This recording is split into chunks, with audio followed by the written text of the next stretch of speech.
What's good, YouTubers and YouTubettes? This is JB Sports, back again with another one. It's fight week. A fight involving two fighters that have been undisputed in two different weight classes. In yours truly opinion, this fight will determine the best fighter of this era. Now, a lot of people say, hold on, JB Sports. How you gonna say that? Look at what Alexander Usyk did. Undisputed at cruiserweight. Undisputed at heavyweight. Yeah, I hear you. And Usyk is definitely an all-time great. Top 10 heavyweight, in my opinion, of all times. Make no mistake about it. But what he's done and what he's accomplished here recently has been great. But I'm looking at this from a 10-year span. Ever since Floyd Mayweather Jr. defeated Manny Pacquiao, that fight determined the best fight of that era. And that fight was, what, around 10 years ago? Wasn't it like 2015, if I'm not mistaken? So since then, Canelo has kind of took over that throne. He's been consistently fighting the top fighters and beating the top fighters, putting on great fights, putting on great performances. A lot of people want to shit on his resume, but you look at his resume, it's good, man. He's fought a lot of champions. Look at it, who he's beat. Miguel Cotto, Triple G. You know what I'm saying? He beat some great fighters. Austin Trout, Ezra Landry Lara, Caleb Plant, Callum Smith. These champions he's beaten. You only can fight the guys that's in your era. You know, I know people gonna say, well, he ain't like he beat Mike McCallum. He ain't like he beat James Toney. He ain't like he beat Andre Ward.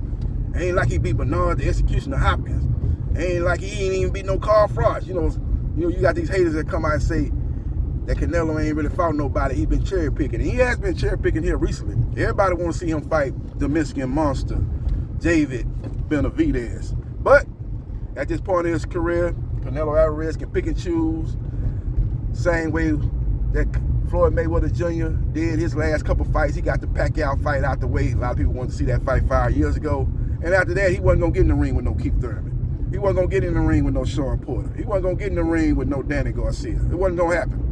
He fought Andre Berto, and he rode off into the sunset until he came back and fought Conor McGregor in one of the biggest fights in the sports of boxing, a crossover fight featuring the biggest star in boxing, facing the biggest star in the UFC. That's neither here nor there. I won't go down that rabbit hole, but you get my drift of what I'm saying. Canelo is in the same place that Floyd Money Mayweather was at the tail end of his career. With all that being said, he's taking on a killer. He's taking on the best opponent of his career. And I just named the fighters that he fought. I don't know, Canelo thinks that Bud is the best opponent he's ever fought. He probably tell you it's Triple G so far, but I guarantee you, after this fight with Bud Crawford, he's going to tell you that Bud Crawford is the best opponent he's ever faced. Bud Crawford is a guy that has a mean streak, don't know how to lose, 41 wins, 31 knockouts. That's a hell of a knockout ratio. Ain't been beaten, don't know how to lose, can fight out of both stances, the southpaw and the orthodox stance. He's going to bring a lot to the plate, and he's going to bring a lot that Canelo Alvarez is going to have to deal with. Now, I do think Canelo Alvarez skills are being slept on. People are sleeping on Canelo Alvarez's skill. Canelo Alvarez is a skillful fighter. This ain't no guy that's going to just come in there and use his weight and power to overwhelm a smaller fighter. That's not going to necessarily happen. He's got a skill set that also comes along with his power and his size advantage, being a naturally bigger guy on fight night versus Terrence Crawford. Now, Terrence Crawford is being slept on as far as his defensive ability. They like to say, oh, man, Crawford, he don't have no chin. He takes too many punches. I don't know where y'all seen that at, but you look at the stats. His defense is one of the best in the business. Make no mistake about it. Go check out the stats. Don't just look at a particular fight. Oh, Green Machine hurt him. Green Machine should have got credit for a knockdown. That was 2017, wasn't it? Wasn't that 7 or 8 years ago? 8 years ago, or maybe even 7 years. I don't know if it was 2017 or 2018. The point is, that was a long time ago. In this boxing, you're going to get hit. They say, oh, he got hurt by Gamboa. Gamboa hurt him. Gamboa was undefeated. Gamboa was a guy that was a very explosive fighter. A guy that was a seek and destroy type of guy. He ain't had, now you talking about somebody ain't had no chin. Gamboa didn't have no chin. The fight like he fought, well, I'm going to get you, you going to get me type of style. He was very fan-friendly, very excited fighter. So it took Crawford some rounds to get adjusted to his style of fighting and his getting from point A to point B, and the quickness and the suddenness of his style. He made the adjustment, and then he started picking the boy apart, started hitting him with massive shots, and he ended up stopping Gamboa in a great fight that took place in Crawford's hometown of Omaha, Nebraska. So for me, I think people kind of don't give Bud credit as being a good, high-level defensive fighter that don't get hit like people say he's going to get hit. They say, oh, what about the Majormouth fight? Yeah, you're going to get hit. He got hit with one shot. It ain't like he got hit with combinations. You get hit with some combinations, 3-4 punch combinations, stuff like that, and on a consistent basis, then you can come to me about, hey, man, his defense is bad. He needs to tighten that up. That ain't the case. He got caught with a single shot. Majormouth was very awkward. Majormouth was in Crawford's face, doing a lot of excessive movement, but he wasn't letting his hands go. He was doing what you call a facade. He was in there like he was ready to fight, but he really wasn't trying to fight. He was trying to be very patient. He was in your face with patience. That type of style. Throwing one punch at a time. That's not how he fought in his previous fight. Once again, Bud Crawford made an adjustment and took over that fight midpoint, won all, in my opinion, the championship rounds, and won that fight 8-4. It was close first 6 rounds. You know, you could have had it 3-3, 4-2 either way. But after that, it was all Bud Crawford. He made the adjusted to how he was fighting, and did what he had to do. Now, since that fight, he's been trying to work on his body, get his body acclimated to 168 pounds. That's why he did not take a fight at 160 pounds or take a fight at 168. A lot of people say, why he ain't not fighting at 160, 168? You probably think he gonna lose. He don't want to take a chance. He's just all about the money. No, he was using those 13 months to acclimate his body to a 168 pound weight division. And we're gonna find out if he's done a good job or not this Saturday night. So we will see what happens, and we will see what transpires. This is a 50-50 fight. A lot of people like to throw that around when they got a big fight. Oh man, it's 50-50. This fight can go either way. And in some of them cases, that ain't true. It ain't no 50-50 fight. I'm gonna go back in history and name you some real true 50-50 fight. You remember when Roy Jones Jr. took on James Toney? That was the #1 versus the #2 pound-for-pound fighter. That was a 50-50 fight. Sugar Ray Leonard, when he took on Thomas Hitman Hearns, the first fight, that was a 50-50 fight. I know the odds probably had Sugar Ray as the favorite because, you know, he had been in bigger fights, fought a high level of opponents. But you look for skill, power advantage, athleticism, footwork, and just whole boxing IQ of each fighter. That was a 50-50 fight between Sugar Ray Leonard versus Thomas Hitman Hearns. Another 50-50 fight. We're going to go back to the fight of the century. Muhammad Ali versus Joe Frazier, the first fight. That was a 50-50 fight. Both guys was undefeated. Ali had been out the ring for 3.5 years, had 2 fights, and he looked good against Corey. He looked okay against the Argentinian, Bonavena. And Joe Frazier at that time was mowing through people. But he had problems with Bonavena. He had a little bit more problems with Bonavena than Ali did. Actually, Bonavena dropped Frazier. But that was neither here nor there. Frazier at the time was, you know, he knocked out Foster, stopped Illis, you know, Buster Mathis, who beat him in the Olympics, if I'm not mistaken, stopped him. So Joe Frazier was a runaway locomotive at that time. And he was in his prime, and he was, you know, he had been fighting at a very high, consistent level. And he had a nickname called Smoking Joe Frazier. Once he got smoking, started landing those hooks going to the body, usually his opponents couldn't hold up to that type of aggression and that type of rhythm that he brought, and that type of power and that type of fighting style. So that was a true 50-50 fight, and it lived up to it. And I do believe that this fight is on the lines of those fights as a true 50 fight. I'm going to compare this fight to another great fight, which wasn't no 50-50 fight because one guy was coming up in weight. Well, coming up from being dominant in one weight class and fighting a guy that at that time was considered the top guy in this weight class. Y'all remember the brawl in Montreal, going back to 1980 for all my boxing historians, all my boxing purists. Let's go back to that. Roberto Duran, aka Hands of Stone, taking on Sugar Ray Leonard, who was the real golden boy. He was the first golden boy. They call Oscar De La Hoya the golden boy. But you know who was the golden boy coming out of the Olympics back in 1976? That was Sugar Ray Leonard. And he had just got through beating Benavidez. Not my bad, Benitez. Wilfred Benitez. Just got through beating him, dropped him, and won that fight in a very, very strong performance by Sugar Ray.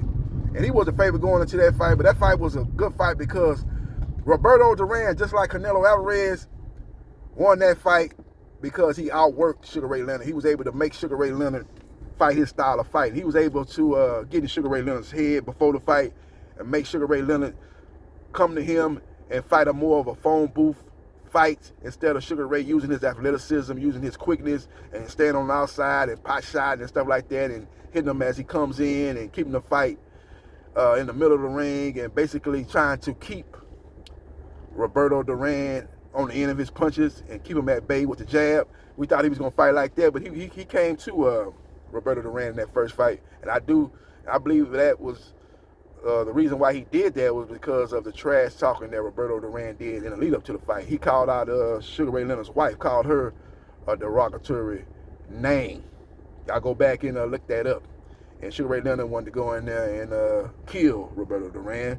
And he fought a style that wasn't the best style to fight a fighter like Roberto Duran, but he was still competitive in that fight. After struggling early on, getting hurt early in that fight, he was able to rally in the middle part of that fight, and he was able to land some shots on Sugar Ray Leonard and land some good punches on Roberto Duran. Combinations, he's doing good, hitting him with some straight right hands, but he found it very, very difficult throughout that fight for large stretches of that fight to hit Roberto Duran cleanly.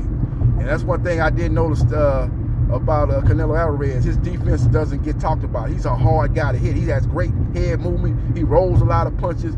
He has great upper body movement. And I think that's going to play to his advantage. I think that's one thing that Crawford's going to find hard to do that he probably didn't anticipate leading up to that fight as far as catching Canelo with clean, effective punches. Because Canelo is a hard guy to hit. He has very, very good defense. He don't get a lot of credit for that.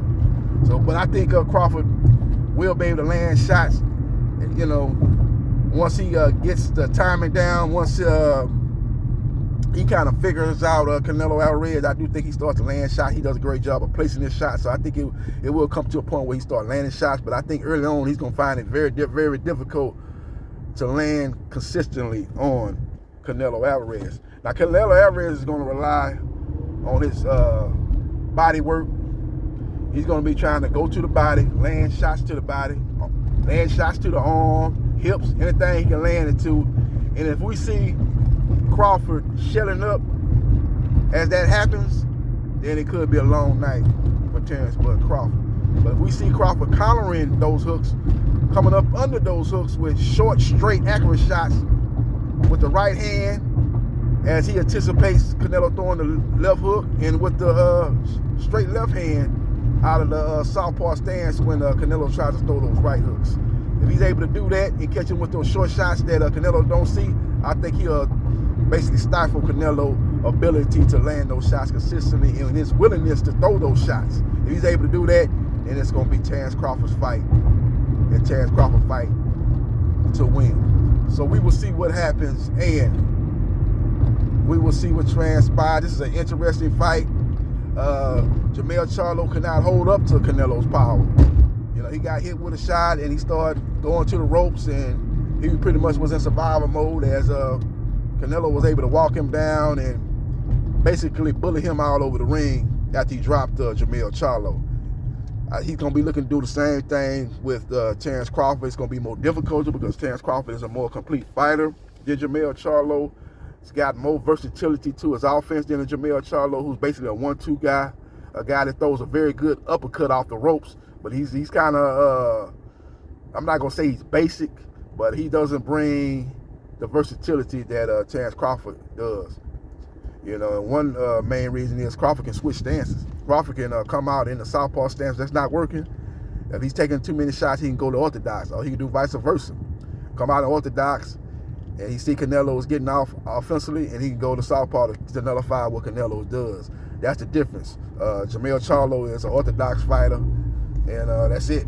He can't change stances like Terrence Crawford. He don't have the footwork that Terrence Crawford has either. You know, not to say Jermell Charlo don't have good footwork, but it's not on the level of Terrence Crawford. Crawford's more athletic than Jermell Charlo. Now, Jermell Charlo does have good power, as we've seen at 154, but his power is not like Crawford's power was at 147, because last time I checked, Crawford had 11 straight knockouts before the Badgermouth fight. Jermell Charlo, even in his heyday, never had 11 straight knockouts in any weight division, as he fought primarily at 154. So we will see what happened, and we will see what transpires. But interesting fight, man. It's an interesting matchup. I think early on it's going to be a very, very competitive fight. It's going to be a high-level chess match. But I think it's going to be a lot of action along with that. I think this fight is going to remind a lot of people of Sugar Ray Leonard versus Roberto Duran, the first fight. But I think the difference in the fight is, unlike Sugar Ray Leonard, Crawford's going to be willing to exchange and willing to be more in the pocket, but I think he's going to use his IQ. I think Sugar Ray was fighting off emotion in that first Roberto Duran fight. He fought a little bit too reckless. He could have fought that style a little bit more, let's just say, a little bit more cautious. It's hard to fight that style and not be cautious. Let's be a little bit more cerebral in his approach. You can fight like that. You can be aggressive. Look at what Shakur did against Zepeda. He was in the pocket with him, but he fought a strategic in the pocket type of fight. And I thought Sugar Ray Leonard fought an emotional in the pocket type of fight versus Roberto Duran in the first fight. I think Crawford's going to fight strategic in the box, in the pocket type of fight against Canelo Alvarez. And I think early on, just like Sugar Ray Leonard found it kind of hard to land consistently on Roberto Duran, I think Terrence Crawford's going to find it hard early on to land consistently on Canelo Alvarez. But I think once Bud makes the adjustment, downloads information on what Canelo brings to the table, and makes the proper adjustments, the in-fight adjustments that he's known to make, I think he starts to take over the fight toward the middle part of the fight. You know, I'm talking about after round 6, round 7, round 8, he started to take over the fight, start landing consistently, start basically making Canelo a little bit more cautious, and Canelo will start, maybe overcommitting a little bit more. Because if he overcommits on one of them hooks and Crawford catches him with a 1-2, you could possibly see Crawford drop Canelo, kind of like he did Errol Spence Jr. with that second knockdown. Errol Spence Jr. was trying to load up on that hook, and he came up underneath with a short, straight right hand and dropped Errol Spence Jr. That fight was pretty much over after the second knockdown. Spence was legs were gone. He was just fighting on pure heart and pure will. But the fight was basically over. And Canelo's got to be very wary of that. As Crawford starts to kind of take over the fight, Canelo might try to say, hold on, I got to try to change this around and try to get a little bit more aggressive and really start trying to load up on them hooks. He could get caught with a 1-2. I don't think Canelo going to fight like that, because to me, when you look at Canelo, when he fought an opponent that, was better on that night, he tends to, kind of go along to get along type of fighter, You know what I'm saying? He tend to just, okay, well, this ain't my night. I ain't gonna get knocked out. I ain't gonna, get dropped and like that. So I'm gonna basically do what I gotta do to make it to the end of the 12th round, and just say that, hey, it wasn't my night. Kind of like what he did against Bivol, man. He never tried to change nothing up against Bivol. Once Bivol took over that fight, he never searched and tried to find something that could work for him, maybe for him to pull that fight off. He just kind of accepted what was going on and got beat.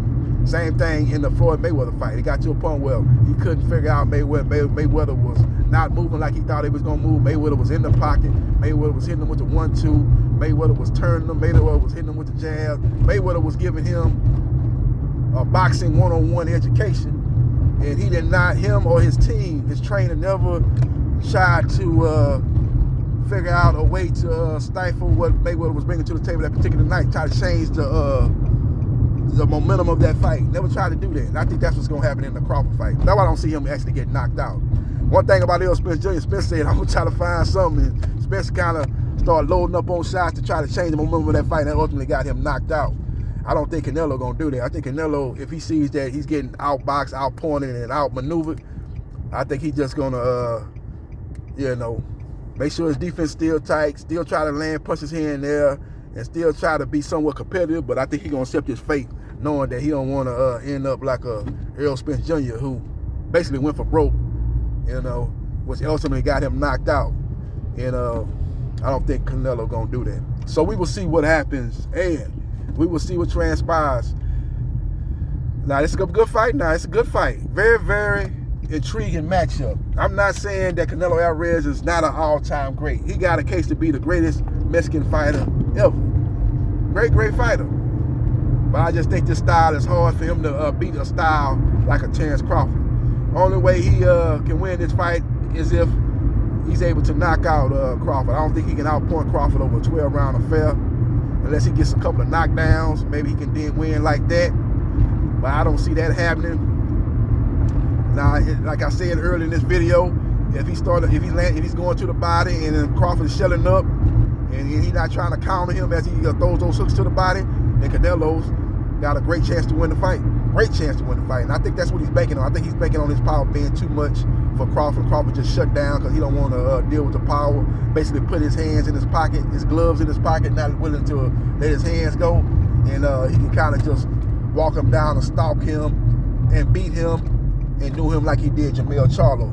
But I think what he's underestimating is that Crawford don't have that mindset. Crawford is a guy that's a little bit more versatile.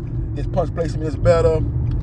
He's a guy that's just he's just more of a dog than Jermell Charlo. Jermell Charlo is a guy that's, in my opinion, is all bark. I'm not gonna say no bite. He got some bite to him, but his bark is much more bigger than his bite. Crawford don't be doing a lot of barking, but his bite is the best in boxing. And I think that's going to be the difference in the fight. The mindset, the meanness, the refuse to lose, always finding a way to win. I think Canelo's going to present a lot of problems. I think this is going to be the toughest opponent of Crawford's career. But I'm going to go with the guy that I've seen throughout his career. I always find a way. I always make the necessary adjustments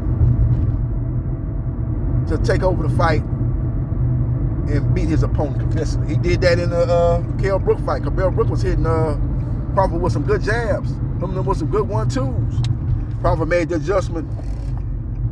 Caught him with a shot off the ropes. Ankle punch 2.0, just like Muhammad Ali stopped Sonny Liston in the second fight with the ankle punch. Go back and watch that Crawford and Kell Brook fight. Same punch, the ankle punch. And his punch variety is just second to none. Way he places punches and way he's able to throw those punches from different angles and different